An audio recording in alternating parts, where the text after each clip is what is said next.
Kidoki pessoal, como vocês estão? Tudo beleza? Esse quem vos fala é o Anime Amigo, um otaku fanático e um tanto quanto apaixonado por esse mundo das animações, e hoje eu venho trazer pra vocês o último episódio de Termination Shadow. Eu espero que gostem. Bora pro vídeo!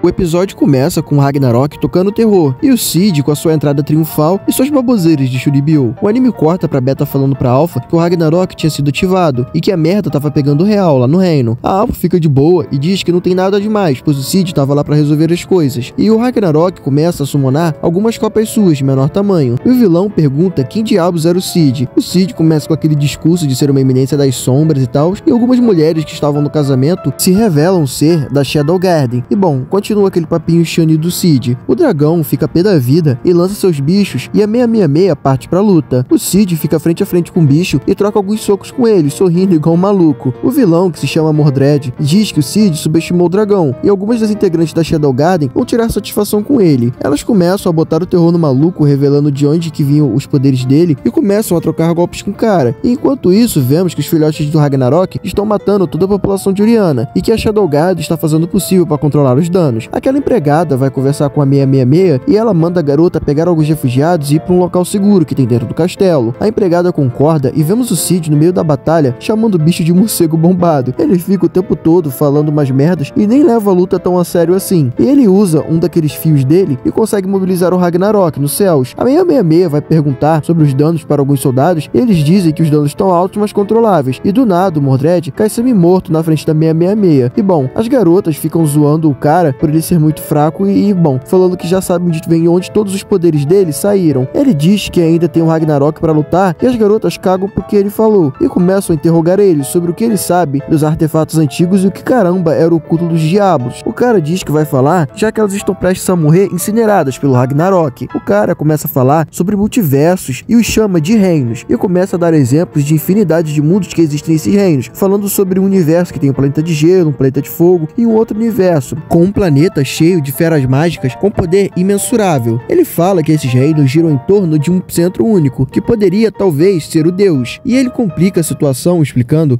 dizendo que esses mundos continuam girando até colidir uns com os outros e ficarem totalmente conectados. Ele fala que eles descobriram que, num certo período de tempo, o mundo deles não existia magia, e que ele nasceu com a colisão de um outro mundo que tinha magia nele, e fala que isso mudou o bioma do planeta inteiro, extinguindo as raças que habitavam na época. Ele continua dizendo que certas criaturas humanoides surgiram no mundo por conta disso, e começa a falar que essa troca que acontece nas colisões de mundo certamente trazem e levam muitas formas de vida. E bom, ele começa a falar sobre o reino que sumiu do mapa, o reino de Atlântida. Uma das garotas pergunta se o culto dos diabos veio dessas trocas, e bom, o homem diz que o Diablo, que era o fundador original, era um produto do mundo deles, mas que o original era outra coisa, e não o que eles tinham como Diablo atualmente. E diz que essa rosa negra é um portal artificial que liga esses mundos. Ele diz também que o reino de Oriana abriu um desses portais por acidente há muito tempo atrás, e nessa abertura é causadora daquele incidente massivo onde monstros summonaram do céu e destruíram 100 mil soldados em uma única noite. E diz que foi o culto dos diabos que fechou esse portal, e que o preço para essa ajuda seria o sangue real, que era imbuído com muita magia. E ele diz que a Rose era um sacrifício, mas o pai dela não quis entregá-la, e por isso o reino foi pro saco. A Rose fala que vai reerguer o reino, e o vilão diz que isso cabe ao culto dos diabos, e quando ele está prestes a falar mais alguma coisa, outro braço do Ragnarok cai na cabeça dele, e vemos que o Cid está literalmente fazendo picadinho do coitado do bicho com as suas linhas. O cara entra em parafuso dizendo que uma merda dessa não era possível, pois o bicho teoricamente era para ser o mais forte daquele mundo, e as garotas de Oriana avisam que derrotaram todos os filhotes de Ragnarok. O cara fica doidinho da Silva, dizendo que aquela merda toda era um sonho e se churrasca sem nem ao menos. E enquanto isso, nós temos todo esse diálogo rolando e o Cid tá lá com essa cara de panaca dizendo que foi divertido lutar contra esse boss de videogame. Do nada o vilão ressurge e vemos que ele não tinha se churrascado. Ele apenas usou a oportunidade para se fundir com os pedaços de Ragnarok que sobrou depois do Cid picotar o bicho todo. O Cid, ao ver isso, dá aquele suspiro de puta merda, que saco, cara, que maluco chato, e chama o cara de defeituoso. Eles começam a trocar golpes e o Cid simplesmente trozoba o cara na porrada. A luta começa a ficar mais megalomaníaca, com poderzinho, luzinha, e os caras vão parar fora do planeta. O Cid começa seu discurso Shunibyo sobre o poder, a energia nuclear, prótons, nêutrons e armas nucleares que criam uma destruição suprema, e ele continua com o discurso e vemos ele preparando aquele golpe supremo dele, até que ele solta sua célebre fase de efeito, a Aim Atomic, e a...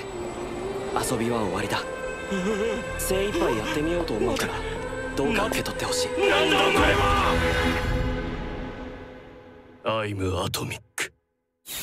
arrombado cria uma explosão tão forte que parece até que ficou de dia na Terra. E meu amigo, olha o tamanho dessa merda de explosão que o Cid criou. Caralho, o cara tá ficando insano de maluco. As garotas ficam toda molhadinha vendo essa explosão do Cid e a explosão se encerra. O Cid desce dos céus, B10 como sempre, e diz que às vezes não é tão ruim adotar a força bruta. Mas atrás dele, do nada, aparece um buraco negro e o desgraçado é sugado pra dentro dele. As garotas ficam com cara de tacho e ficam dizendo tipo, o que tá acontecendo aqui? E vemos essa mulher chamada Nishio indo em direção a uma missão que ela tinha que cumprir. E ela começa a falar de um garoto que ela não gostava por ser normal demais e fala que ao olhar pra lua, ela lembra dele. Ela continua seu monólogo até que ela ouve alguém seguindo ela e ativa um tipo de poder no seu bastão. E vemos esses caras estranhos sequestrando ela com um taser e bom, ela apaga. Ela acorda algemada e os caras falam que o patrão deles quer ver ela morta. E o cara maior vai em direção a ela, falando algumas merdas incompreensíveis. E vemos que ele está lembrando do que provavelmente tenha sido o Cid, que bom, deixou ele nesse estado, com essa parte mecânica e todo o lodói da cabeça. E bom, o teto sobre eles quebra e vemos o Cid indo tirar uma revanche com o cara. Eles trocam alguns socos e o Cid sola o maluco de novo. Ele começa com o discurso Shunibyo dele de ser uma eminência das sombras e derrota o outro cara. A garota chama ele pelo nome de Shadow e o anime se encerra nessa cena maluca. Bom, pessoal, chegando nesse final de temporada, eu acho que eu só tenho elogios a tecer sobre essa temporada de Termination Shadow. Ela foi divertida, bem animada, lutas legais, quebras de expectativa e muita coisa boa. Eu acho que a única parte que ficou um pouquinho meia boca foi a trilha sonora, que eles reaproveitaram algumas da primeira temporada. E bom, o anime tá funcionando muito bem em tudo que ele se propõe a ser. E essa explicação do vilão sobre mundos paralelos foi bem interessante. E vimos isso sendo usado agora nesse finalzinho. Pra quem não notou, essa guria provavelmente é que o Cid morreu salvando lá no primeiro episódio da primeira temporada. E outra coisa também foi esse caos que o mundo dele virou. Se é que esse é o mundo original dele. O meu chute é que o mundo dele colidiu com um desses reinos de magia que o vilão falou. E bom, acho que foi isso, né, que rolou. E ficou nesse caos todo, com as criaturas trocando terror no mundo dele, que até então não tinha magia e ninguém estava preparado para isso. E para quem gostou, vale esperar, pois foi anunciado um filme que vai adaptar esse arco do Cid voltando pro mundo dele. E agora é esperar por uma data e ver se esse negócio vai ser legal. E é isso, pessoal. Eu pretendo fazer uma review dizendo se vale ou não a pena assistir essa temporada, assim como eu fiz com o Bushoku no Berserk, mas já adianto de antemão que valeu muito a pena sim. E bom, obrigado por assistirem até aqui. Se gostaram do vídeo, considerem dar um like e se inscrever no canal, e considerem dar uma olhada no TikTok do canal e no Instagram, por onde eu posto vídeos curtos, com mais liberdade, porque o YouTube sempre derruba o meu short. E, bom, posto também dicas, memes e outras notícias que eu não consigo postar no YouTube. E é isso, pessoal. Obrigado por assistirem até aqui e até a próxima. L, Psy, Congru.